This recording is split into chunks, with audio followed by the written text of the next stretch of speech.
Den 3. september 98 for fanden. Første dag på højskole og første gang vi mødte hinanden. 4 måneder på grøn fløj, vi hang altid ud sammen. Tiden gik så stærkt, jo, det var fod og fucking gammel. Vi havde alle mulige fede fag, for eksempel friluftsliv. Vi legede vikingeleje og byggede svede hytter af siv. Sov i en bivak, det var noget der var godt for fællesskabet. Prøvede rappelling, jo, det var vi bare hængt af i rebet. Nu er tiden gået, fuck hvor var det fedt. Kun minderne tilbage, fuck hvor var det fedt. Den svedigste tid, fuck hvor var det fedt. Fuck hvor var det, ja det var så fedt. Ja så fucking hot at gå på højskole. Det styrede for hårdt, ja det var big time.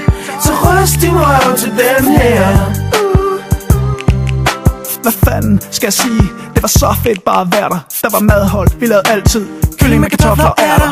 Og vi havde et fag, der hed japansk keramik.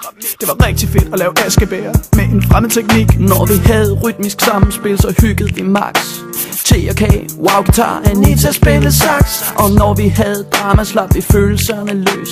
Rico lærte at græde på kommando, men han var også bøs. Nu er tiden gået, fuck hvor var det fedt.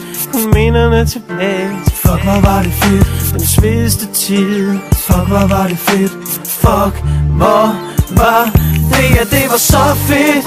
Ja så fucking hot at gå på højskole. Det styrede for hårdt, ja det var big time.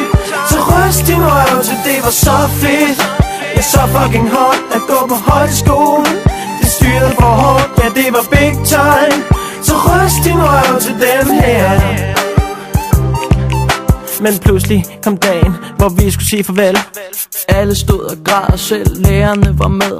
Folk udvekslede telefonnummer, så vi kunne snakkes ved. Vi skal holde forbindelsen ved lige i al evighed.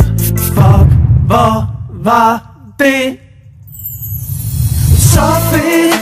Ja, så fucking hot at gå på højskole. Det styrede for hårdt, ja det var big time. Så ryst din røv, ja det var så fedt. Ja, så fucking hot at gå på højskole.